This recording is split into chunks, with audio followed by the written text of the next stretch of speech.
everybody together, and I said, we're going to say a prayer, and we're going to thank God for the result. I said, we don't know what the result is, and I said, that's why we're thanking. Good afternoon, everyone. I'm going to go ahead and get started if I could. Can everyone hear me okay? Can everyone hear my big, crazy voice as I talk to you all? My name's Bill Bissett. I'm President and CEO of the Huntington Regional Chamber. Thank you for coming out to this session on diversity and inclusion. It's an important topic. It's one that I know we take very passionately at my chamber, but also one that Steve Roberts in the State Chamber is very focused upon. And it's something we do need to talk about. I'm going to introduce our three speakers.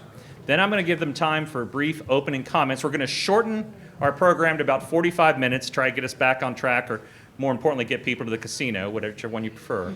But we'll shorten a little bit, but do want to also leave some time for questions from you and interaction. But I want this to be a discussion between our panelists as well. So I'm going to surprisingly try to talk very little and let them talk a great deal. But our first panelist, to my far left, is Jill Hobson. She is the director of the Herbert Henderson Office of Minority Affairs. She was appointed to this cabinet-level position in December of 2018 after serving 4 years in the West Virginia House of Delegates. She has the distinction also of being the state's first black Republican woman elected to the West Virginia House of Delegates. Let's welcome Jill Hobson. Thank you. Thank you very much. As Bill said, I am the executive director of the Herbert Henderson Office of Minority Affairs. My office was established in the year of 2012. And so what I do is I act as a bridge. I always use the word bridge between the government and the community. And we go out and we serve underserved populations. And so a lot of people, they hear the word minority and they think just, black and brown people. Well, we also have other underserved populations in West Virginia. We have people who are in recovery, people who are re-entering society. We have people with special needs, veterans, senior citizens. And so basically any group that feels as though they have been historically left out of the conversation are who we reach out to. And we do this in a number of ways.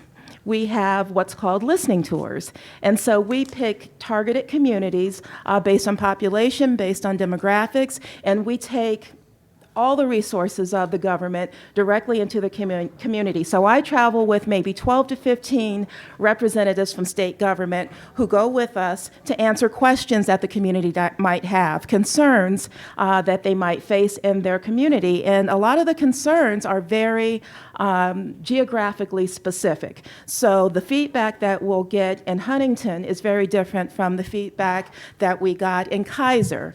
And so we also have done a number of things as far as educational initiatives. We started a series of financial literacy classes, and this is a topic that is near and dear to my heart because the populations that can least afford to fall victim to a lot of the scams and a lot of the traps out there are the people that I serve. And so we talk about things like title loans and payday loans and the importance of having traditional banking so that you're not paying the fees for the check cashing services and all those things that a lot of us take for granted that low-income and minority communities face. Now, what we also do isn't all educational, even though that's a large part of it. We also do things that are cultural.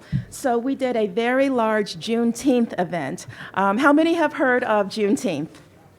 That's great. You all are very informed. I went and spoke to about 140 kids recently who were at the Capitol for a camp, and not a single one of those middle schoolers had ever heard of Juneteenth. And as you all know, Juneteenth was our Freedom Day for the Black community because it took 2 full years for the word to get back to the final 166,000 slaves that they were, in fact, free in Texas. And so that particular event drew about 1,000 people out to the Capitol. And it was just a very fun festival with music and games and soft play for little kids. And so we combined the educational with the more festival, fun type of event. And so that's basically what my office does.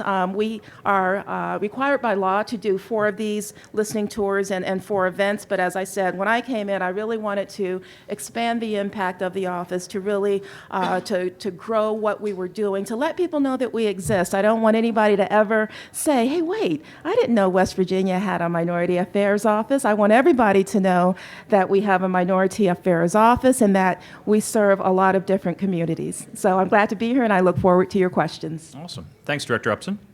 Our next speaker is someone I see almost daily, and he is the Honorable Steve Williams, the mayor of Huntington.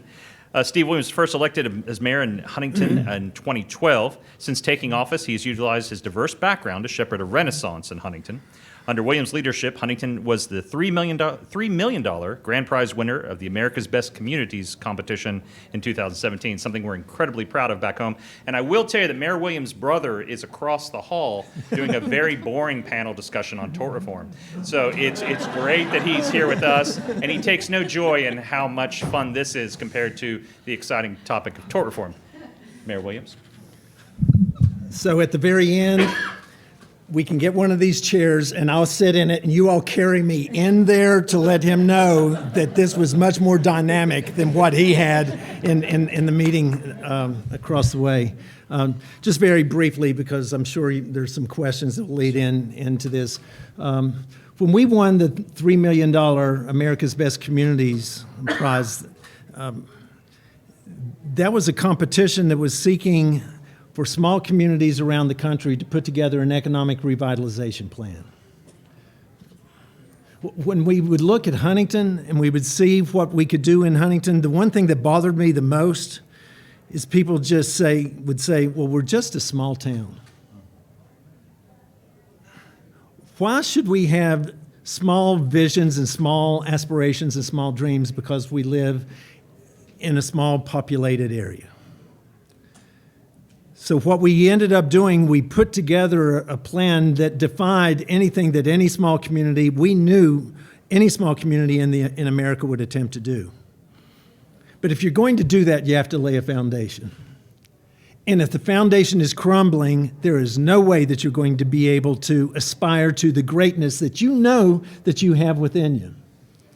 And one of those things that we needed to do was to make sure that we were giving our populace, the individuals in our area, the ability to express inclusion and diversity.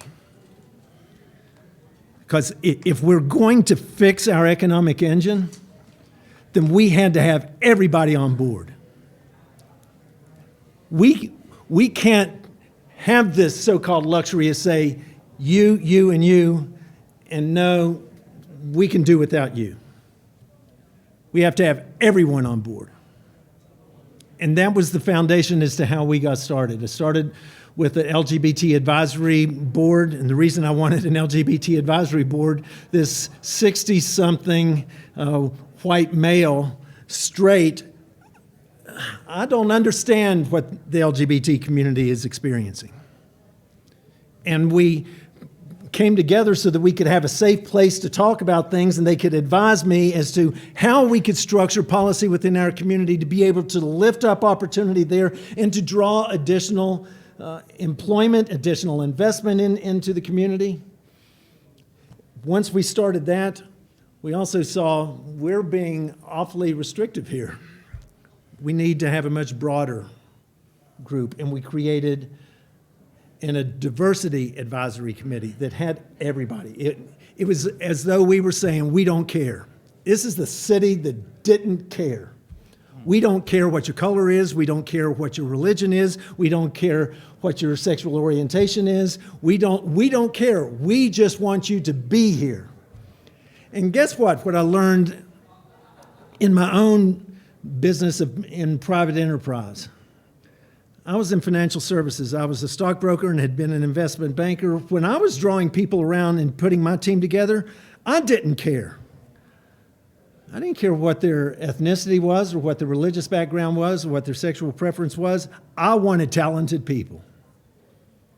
And that's what we wanted in Huntington. And I'm eager to talk about some of the things that we've been able to do there, because the one thing that's wonderful about it, people go, in Huntington, West Virginia? In Huntington, West Virginia? Now, those who are from my office aren't going to be surprised when I go, damn right, it's Huntington, West Virginia. Why not? So we'll talk more about this. Thank you. Damn right.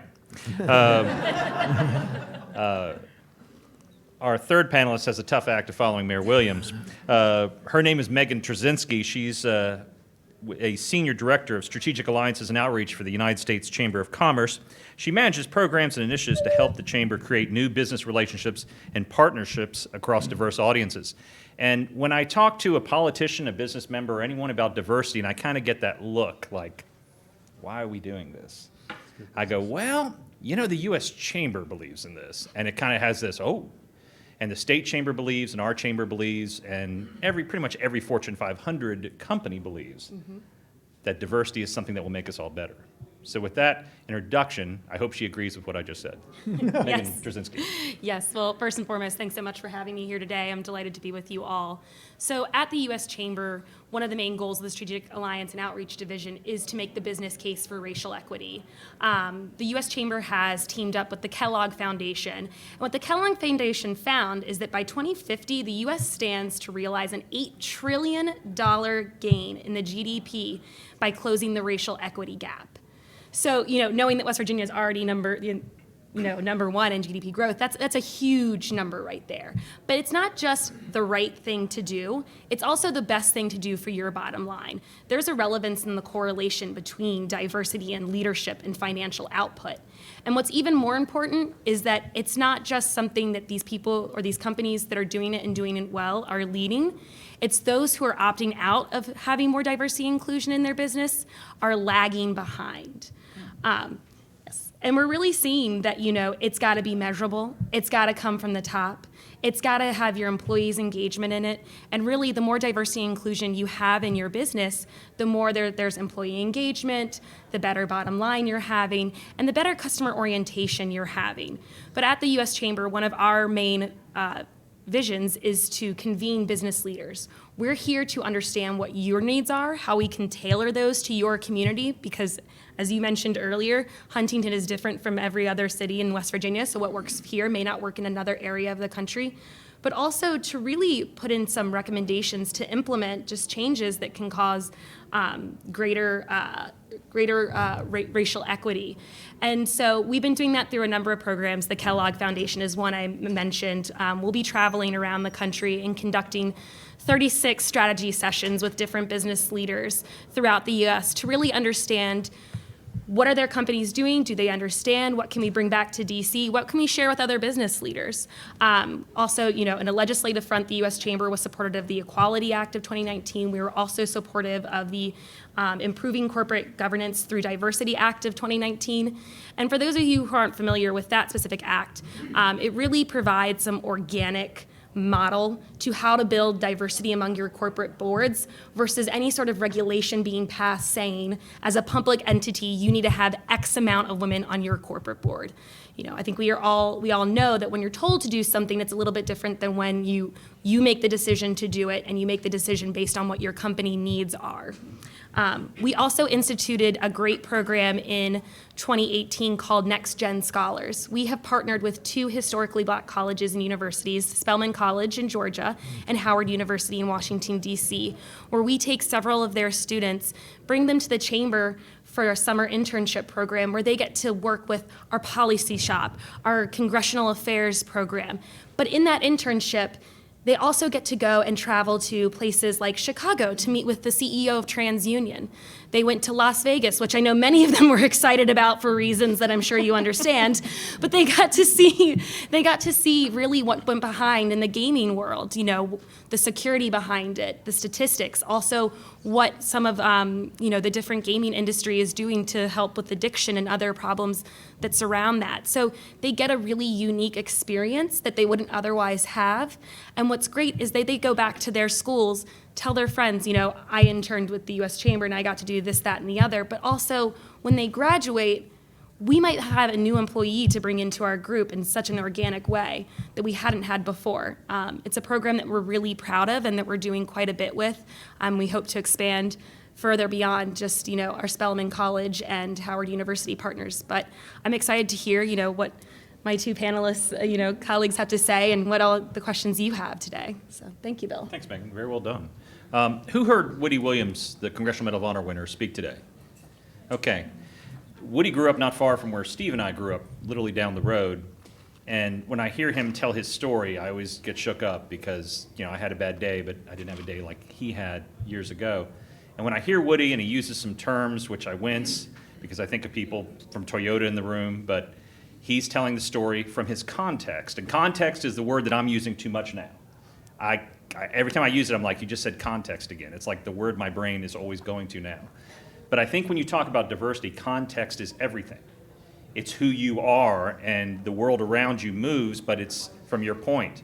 And what Woody went through years ago that, he swore to do, that's his context, which is why he says what he says. How do we breach that context in an educational and understanding way? As somebody that when diversity topics come up, I tend to sweat. I'm a PR guy. I get nervous. Like, can we talk about something? We have to talk about these things. How do we breach that context, change minds, build bridges, and like Megan said, do more business, make more money, and help the business sector? Well, I think that people need to see the value in it first. And I think about our legislature in West Virginia. So in West Virginia, we have a true citizens legislature.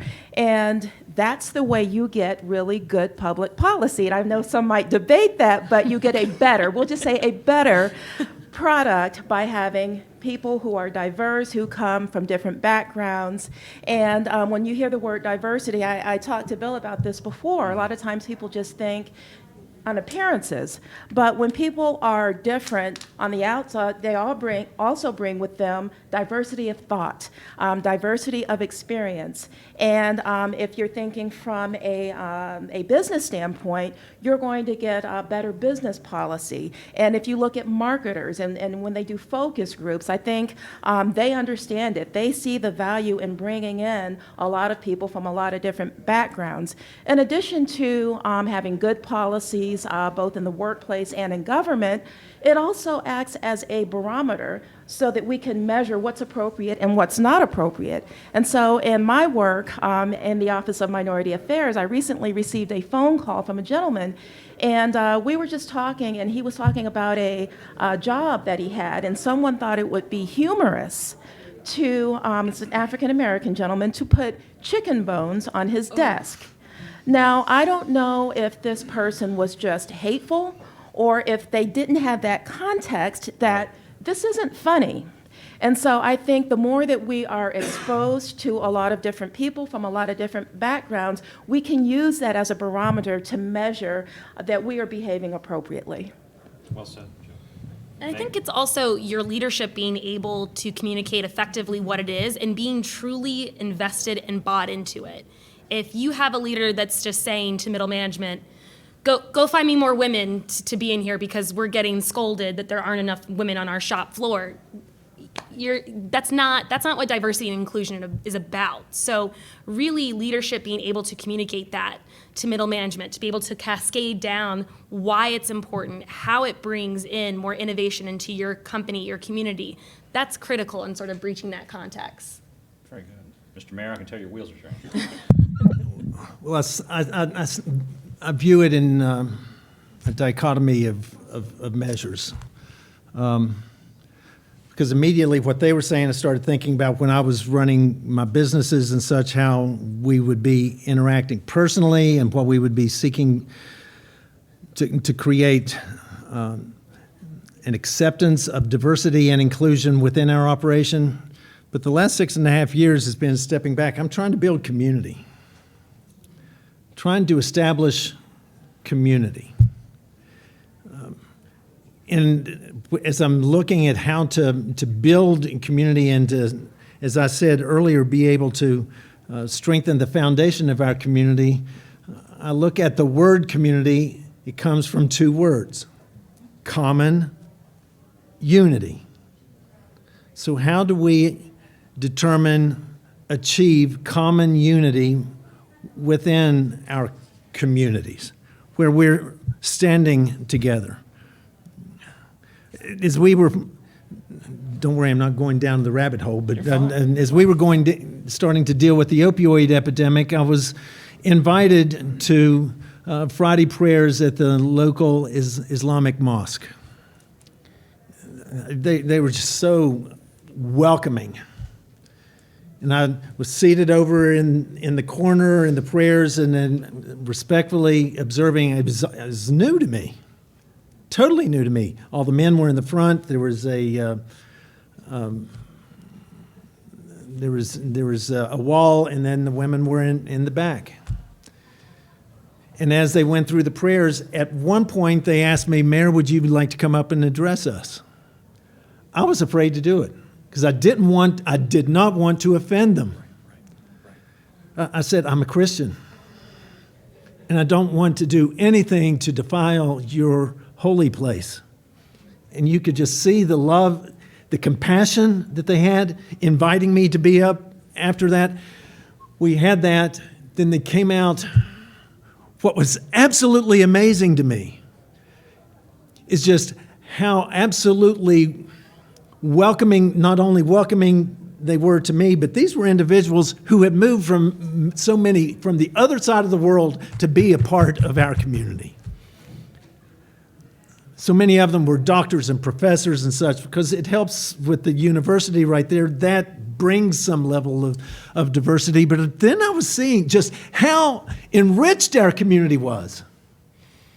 Is that we had a mosaic that was being knitted together, that was something that was lovely, that was beautiful to be able to celebrate.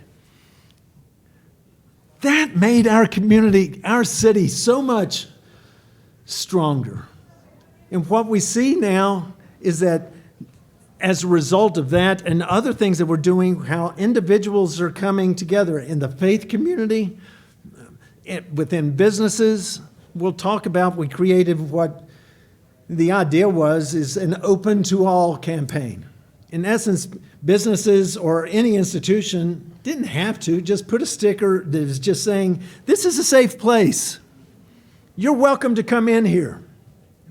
Again, it could be saying, "We don't care who you are. You're welcome in here." Now, I'm a businessman. When I was selling investments, all I wanted was to be able to invest people's money.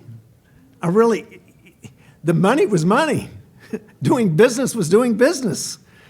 The more people I was able to help, the better I was able to help my family. Isn't that what a community is all about? Diversity and inclusion, where we're all standing here together and we're arm in arm, but not so much that we lose our identity to one another. There are things that we have to pay attention to in our own one-to-one, but make no mistake about it. Whether it's a small town, whether it's a small business, whether it's a series of businesses, whether it's a state or a nation, or for that matter, even a world. We have a responsibility to that person down the road from us. We have that responsibility. And the sooner we come to understand that and embrace that, then that makes us better. And once again, what we close with, it's good business. It's just good business. I'm going to be rude to Megan for a second and focus on the two West Virginians on the panel. And, we are one of two states that are losing population in this nation. We're going to go to most likely two U.S. House members in 2022. And that terrifies me. That's a big concern for us in Huntington. That said, how important is it, kind of like you said, Jill, that we tell the outside world that we're doing this? Right. I mean, because as West Virginians, you break down the side of the road, we will come bother you.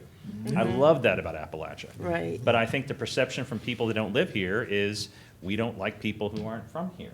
Right. And that is the perception. And so it is very, very important that all of us are deliberate about our outreach, deliberate about advertising the fact that we are inclusive and that we are welcoming. And when you talk about people leaving the state, I saw an article in the Gazette, I believe it was last Saturday or Sunday, and it was written by Priscilla Santos.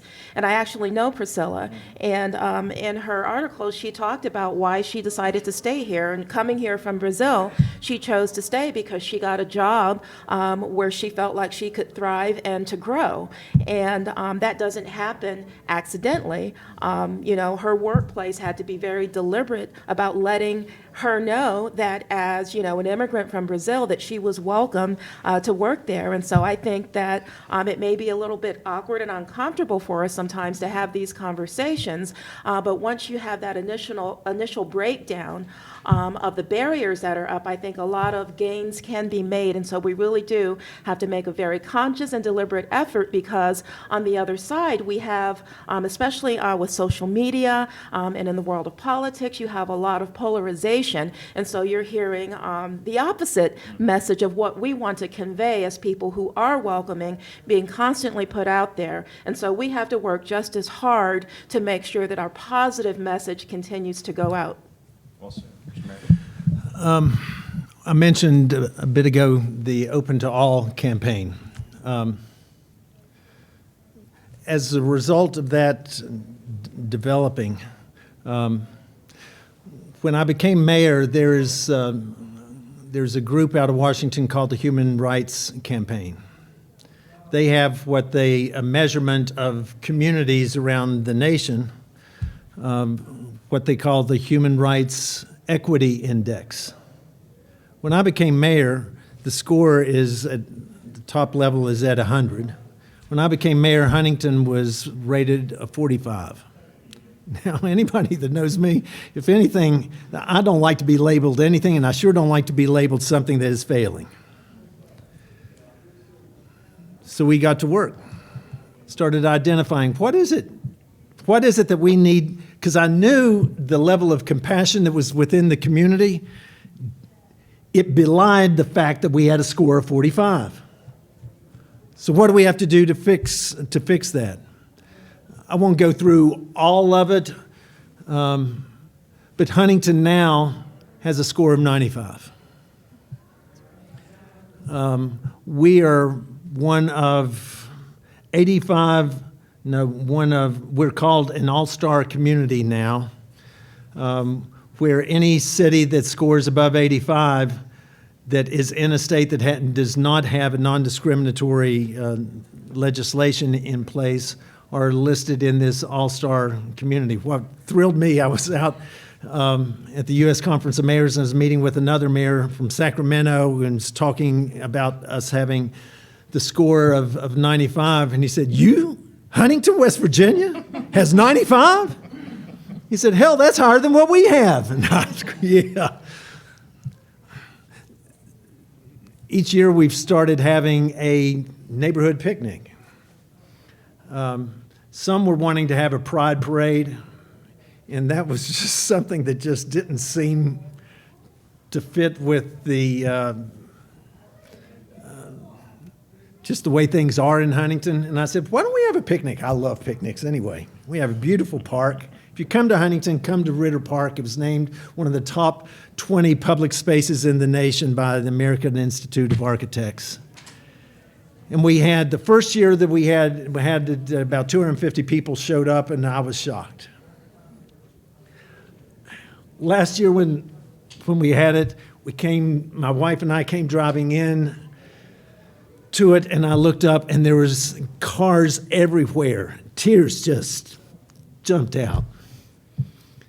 But if you're at a distance and looking at it, you had no idea what was going on. You had young people, you had old people, you had dogs, you had pets everywhere, you had balloon games. This year, we had over 1,000 people there. And to get the word out, somebody came over and said, there's somebody here from public radio that wants to interview you. They came up from North Carolina because they heard that something special is happening in Huntington, West Virginia. They knew about our Human Rights Equity Index score and what we have been doing, that individuals were looking at Huntington and seeing the changes that we're making and said, we're going to locate and we're going to move and locate our business there. Technology businesses are coming in and starting up in Huntington. My wife and I went to a Christmas tree lighting, and there was this one couple with this one dog, and I'm just crazy about dogs, and I'm over messing with the dogs and everything. My wife said, "You know that couple just moved here." I said, "What couple?" "That owned the dog." It's a real good politician I was being. I got the name of the dog, but I didn't get their names. She said they just moved here because they heard of just how inclusive Huntington is becoming. Now, what breaks my heart is then when people say, "In West Virginia?" Well, of course in West Virginia. Again, I go back to, damn right. That it helps to have a little bit of a chip on our shoulder. You are not going to place that label on us. But we can't have such a chip on our shoulder that we don't have just a welcoming heart, that we are making it possible for others to be able to come and be able to build their lives too. But let's face it, that's how Appalachia was settled. Folks that didn't fit in anywhere else were able to come here and be able to build their own. It's in our DNA. So why wouldn't we just continue building on that? Well said. Megan, do you want to say something? Yes, Please. I actually. And please be thinking of questions, because we got about 10 minutes left. I want to turn it open to questions from the crowd, if we could, please. Go ahead, Megan. So I think everyone, especially those of you in higher education, are familiar with the term brain drain, where you have all these higher institutions and your students are graduating, but they're leaving the state or they're leaving your community. You know, in the room I see Marshall and Bluefield, and there's also West Virginia State University and WVU. It's really opening up your businesses to these students. I understand that internships sometimes are not always available, the cost around them, but being able to go to these schools and speak to students about what you're doing in your business, how important it is to have them stay there. But even before that, there are these co-CEOs that are women manufacturers. They do sheet metaling in Minnesota. And what they found was they wanted to have more women on their floor because they were co-CEO and female and wanted to have that in their company. What they found was when they're going into high school, if they're going into colleges, it's too late. Those students have already made the decision about where they want to go. So they have started to go into middle schools and talk with young women about STEM and the importance of going to state schools or schools in the community because those are where the jobs are at. So that really, there's some value in that. Additionally, thinking about the Open to All, you were saying that you have other states that are reaching out to you. I think it's really amplifying what you all are doing here in West Virginia. There was an article, it might have been 2 years ago in the Washington Post, that talked about how a lot of people of the Muslim faith are finding communities in sort of the Bible Belt in Appalachia to be the perfect place for them to live because no one questions why they're doing prayer so much. No one questions why they don't drink. It's part of the everyday life there. It's just a different religion. And so really amplifying what you all are doing is something that we hope to do at the Chamber to show there are different ways about diversity and inclusion. It's not just having X amount of people of color on your team. There's all sorts of ways. And it's really about tailoring that for your impact and what's best for your company. And Bill, the Open to All campaign really started because the Chamber of Commerce helped us unveil it at the beginning. And different members of the chamber came and said, we want to be open to all. What's amazing, it's not just Huntington now. We're having businesses in Ohio, businesses in Kentucky who are calling us, businesses in Charleston. It's not a Huntington thing. This is a West Virginia thing, and it's amazing how it has caught on.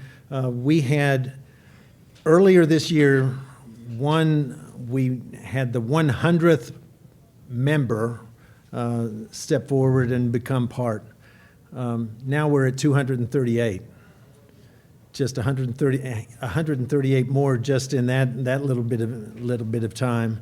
But one thing also that we're seeing is that through all of this, while it might be open to all, it's just amazing how so many others who haven't begun started calling us and saying, well, we've been open to all for a long time. This isn't just something we're just starting. And I took that as a huge positive that others were saying, well, don't take credit for just starting. We've been this way for a long time. Well, of course. It's just our way. You have businesses, you have churches, you have schools, you have, it's amazing the different entities that are saying they're part of it. And Mr. Mayor, I'll just point out that your point is what I was just talking about, the importance of being deliberate. They've Yes. always done it, but how were they advertising that? How were they Yeah. getting that information out? Exactly. Yeah. Exactly. Questions from the audience. We had about 6 minutes left. I do want to get us out on time. I think our speakers will hang out in the hallway if you have additional questions.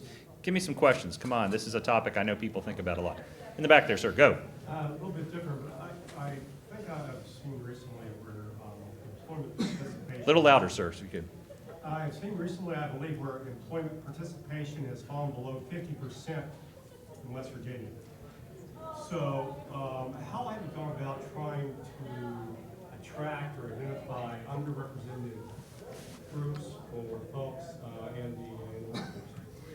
Okay, so for the work that I do and the work that I did prior to coming into this role in the legislature, I had a focus on criminal justice reform. And so that included people who had blemishes on their record. And as you know, in West Virginia, we have a lot of nonviolent offenders in West Virginia. And I meet a lot of women who are finding that getting back into the workplace and getting meaningful employment is a challenge for them, because even though they've gone through recovery, they still have that record that when they undergo a background check, they hit a wall. And so I think from a policy standpoint, we've done some things for the state. We have the second chance legislation so that you can have your felony reduced to a misdemeanor if you meet certain metrics. But we also have to do a lot, I think, in the business community.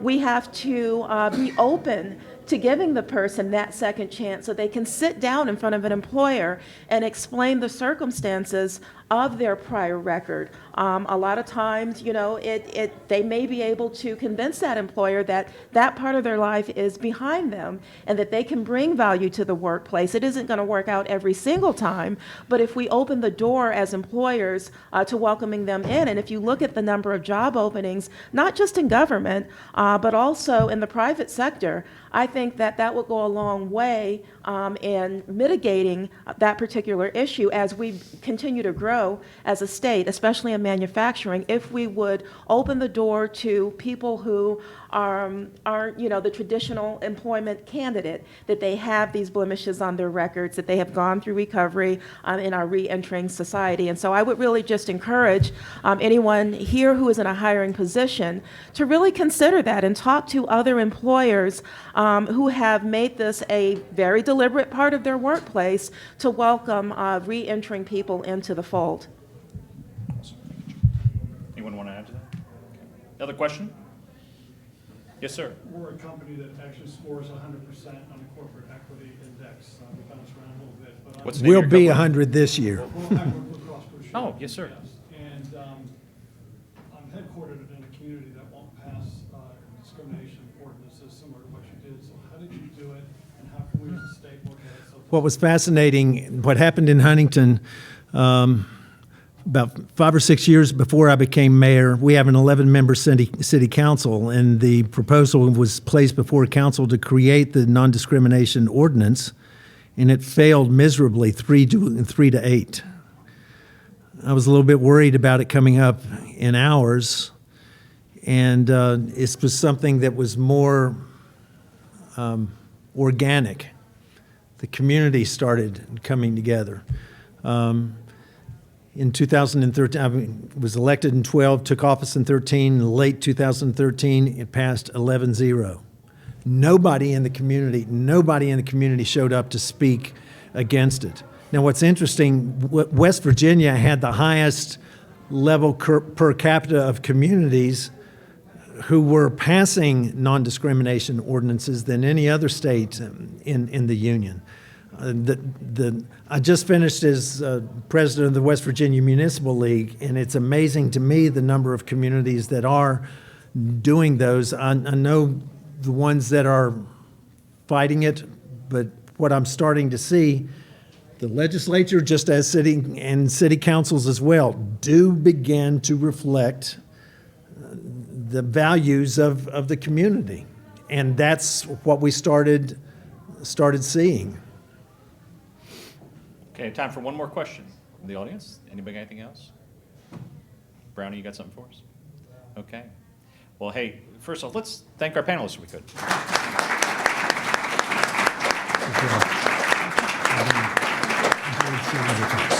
Some very quick housekeeping, if I could. The registration desk, which is down this way, make a left and go on till you find where to check in and get your ID and stuff like that, will go on till 5 p.m. today. The Business Summit evening reception is at 6 p.m. right there at Colonial Terrace, and you're on your own for dinner, just so you know. But tomorrow morning, Colonial Hall, 7:45 a.m. for breakfast. Program will start at 8 o'clock, so Dr. Marr, don't spend all night in the casino, if you would, sir. Let's make sure we get there in the morning.